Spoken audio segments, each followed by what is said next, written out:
What up, everybody, and welcome to the new episode of the SVR podcast. Man, oh man, it's been months. We're at episode 90. So today's episode, we have somebody who puts things on the map in pro wrestling. He's not like your typical show-off wrestler who's like, okay, you're just like this and that, whatever. He also runs a clan by his own, along with the prodigies, along with him, called Collins. He's been around since 2015, which is like, I believe, almost a decade. Won a couple of titles here and there, majorly and minority. Although I couldn't figure it out what titles he has won. But you get my point. Anywho, enough with the shenanigans details. I'm gonna introduce to y'all, and his name is Faye Collins. What's up, everybody? Thank you. How's it going with you, Fate? I'm doing great. How about you? I'm doing great, man. I mean, it's a pleasure to be back doing more podcast episodes. You know? But, Fate, all I gotta do with you is ask you 10 questions in regards about your pro wrestling career, what it's like to you as a sports hobby of pro wrestling, and much more we'll be talking about related to pro wrestling. So without further ado, are you ready? Yeah, I'm ready. Alright, first question. So it's about your first time pursue a passion of pro wrestling as a sports entertainment, I guess you can say. From the experience standpoint, what made you realize this? What made you jumpstart your pro wrestling career? So, back in maybe 2015 to 2016, I joined. I think I was really into wrestling at that time, and so I joined a WWE game. I searched up WWE on Roblox, thinking maybe there's a fun WWE game. And I found this cool game. It was called WWE 2K17. It was an old game. I was just playing it.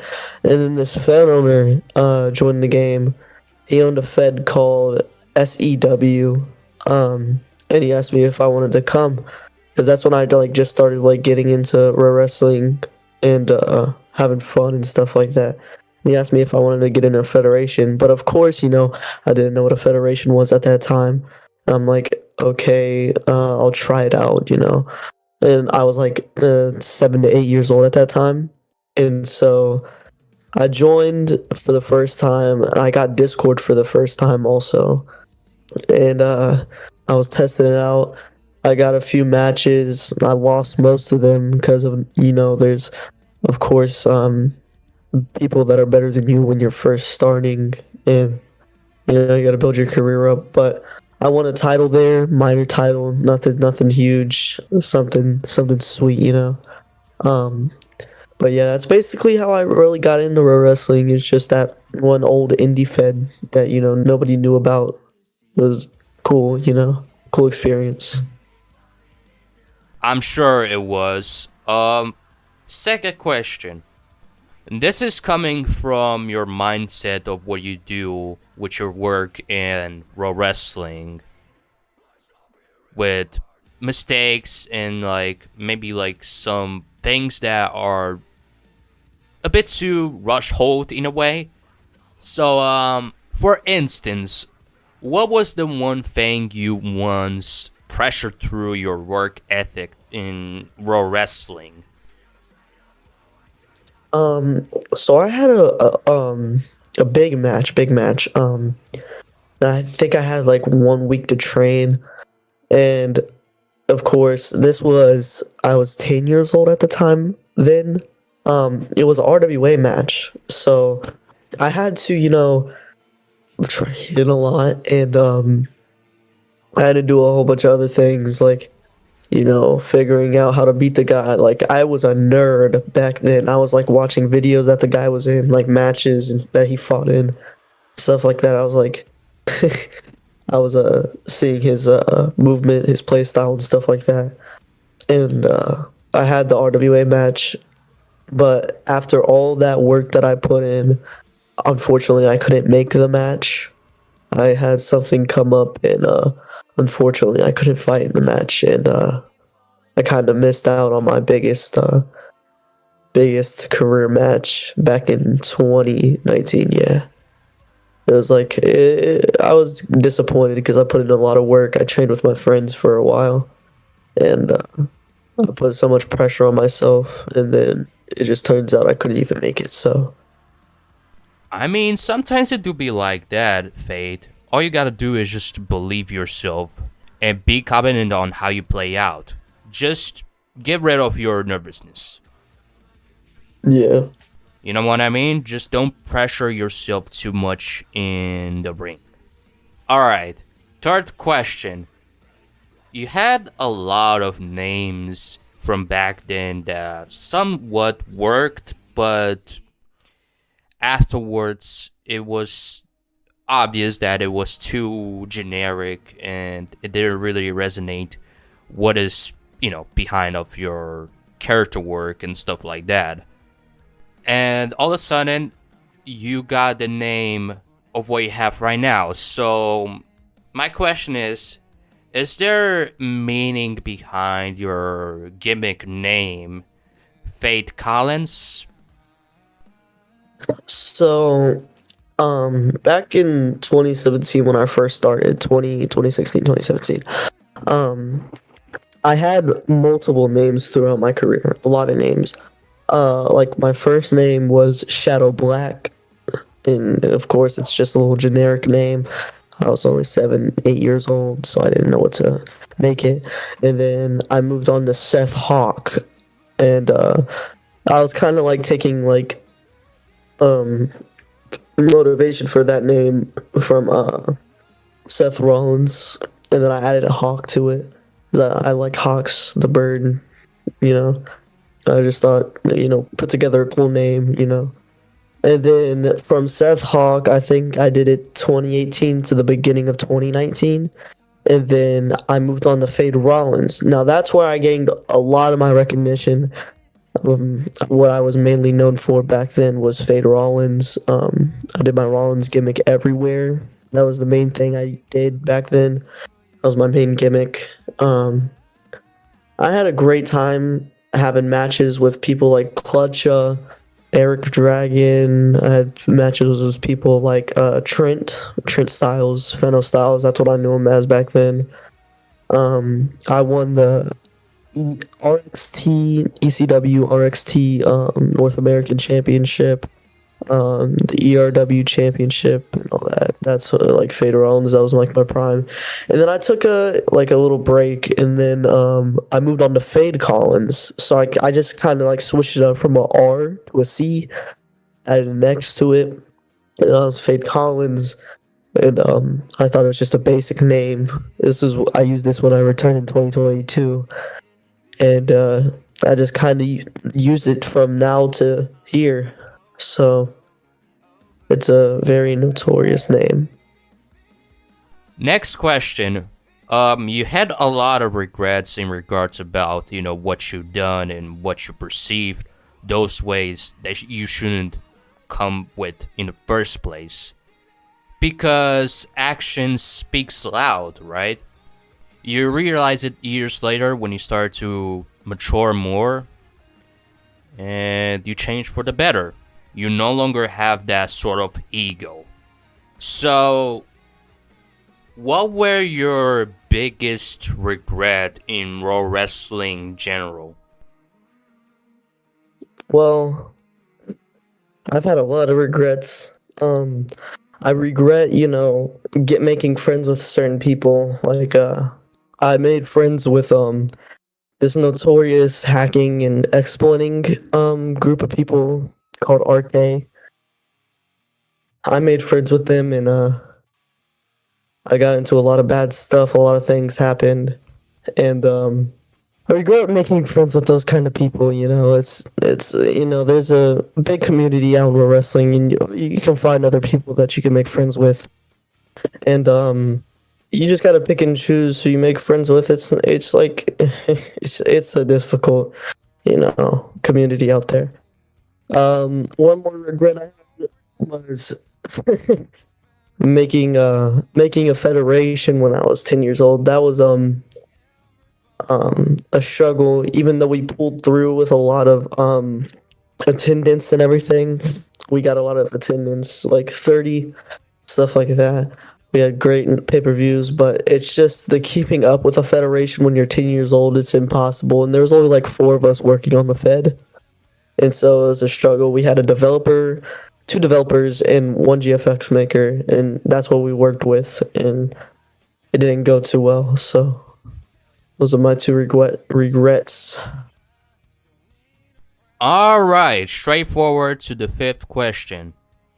You have a clan called Collins, and you have invited so many wrestlers that are capable of, carry on with you and put things on the map. Out of all the people you brought up with, who do you think was your strongest prodigy of them all? I would have to either say Edge, Edge Collins, or Bryce Collins. Bryce Collins is Bryce Everhart, or Bryce Darian is what he goes by. But his first name that he got took under with was Collins, I'm pretty sure. Actually, no, it was Jackson Michaels' like little clan. But it was either Edge or Bryce when I took them under my wing back in 2022 of like March, maybe. I'm pretty sure April. If you can tell me, Edge, completely forgot when I took you guys under my wing. But yeah, it was either one of those. I put a lot of work and tried to make them the best of themselves. Especially put a lot of work into Edge as much as I could. I saw a big future in Edge, so yeah. I see. Next question. Is how do you visualize in pro wrestling as a whole, with the experience, how they look, how they wrestle, how they act in behind of the scenes, how they play out, and much more. I mean, there's so many sports that are considered as a hobby, like NPS, basketball, sword fight. I mean, pro wrestling is different compared to those 3 I mentioned. So, what is pro wrestling to you as a hobby? It's a great place to learn how to, you know, I know some people don't like, making friends on pro wrestling, but you can get a lot of social skills in pro wrestling. I feel like, you learn how to talk to people and you learn a lot of other stuff that you never learned before, like a whole bunch of stuff. But to me, pro wrestling, I feel like it's focusing on like if you have an ego, maybe take that down. You don't want to always have an ego. It's not good for you. The ego will get the best of you a lot. Like saying you're better than everybody and everything. Now, if you're winning everything in the pro wrestling community, if you're winning a lot of stuff, you have the right to have an ego, but the ego gets the best of you a lot. And I feel like it's just pro wrestling is just competitive, and it's just really competitive, and there's a lot of cockiness and stuff like that, like smack talking and everything. And it's just competitive at the end of the day. It's just a game. I mean, there's no point in losing sleep over it. You're gonna wake up the next morning and you're gonna be the same person. But yeah, it's just a competitive field. Moving on to the 7th question. There's a lot of wrestlers who are OG powerhouses of the industry, considering how, they put a lot of effort and a lot of work into it. Remembering those individuals who made name for themselves in the first place from the bottom line and to where they are as a mainstream. If you ever face against someone who is a tough pioneer opponent in a dream match, whatever, pay-per-view, federation, main show, who is capable of to work with you? I've had a lot of rivalries. Had some great ones, had some failures. Like recently, because I got up in a little bit of something that happened, and I got banned from one Fed. I had a rivalry going on there. And I've had a lot of rivalries. There's like Sean Apoth. I had a rivalry with that guy, a nice one. Polar Almos. Some OG guys. But I've had a lot of rivalries. There's some people that I just can't work with because I don't like a lot of people. People get on my nerves sometimes. So if they can work with me, I can work with them. That's just how it is with me. Look, you could try convince and have a reason why would you want to do so. Put your difference aside. Yeah. Alright, straightforward to the 8th question. Those upcoming superstars who are not experienced and may not made for themselves that big just yet are here to, have a spotlight at its peak and become the next big thing in some way. In your honest opinion, who do you think are the next top stars of Raw wrestling? I've been seeing a lot of uprising stars. You got Eli Hayes, Rafi, you got Q. I've known Q for about 4 years. He's a good guy, but he's just now getting the recognition he deserved. But there's a lot of upcoming stars in the industry right now.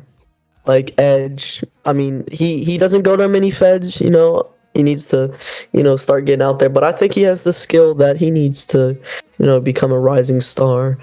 Who else? Who else is a rising star? Onslaught Storm. He's a good rising star. He's doing really good in the community. He's doing what he's needed to do. Who else? Honestly, don't know who else to name, but those are like my 4 main rising stars, I think, or 5 actually, 5 main rising stars. But there's some great wrestlers in the ring, great to work with, especially Rafi. He's really over in a lot of feds with his Romello Hayes gimmick. He's good on the mic, he's good in the ring. He's a great guy to probably work with too. So yeah. 9th question. People from back then build up Raw wrestling history to a great historical era of them all.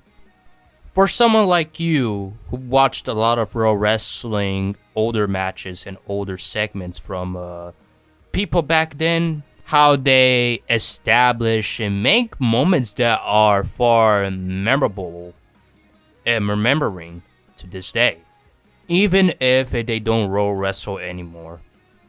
You, on the other hand, who watch those legends that elevated Raw wrestling to the next level, who inspired you as a Raw wrestler?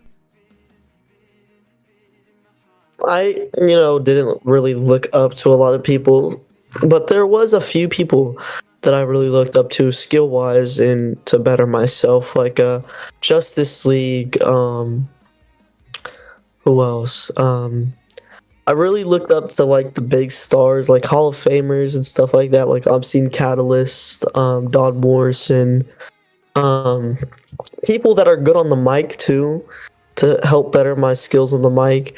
Those are the people I really like watched and looked to, but mainly the skill wise, those are the people I kind of looked up to, and the rivalries and the funny people, that's what I really looked up to and what I tried to better myself off of.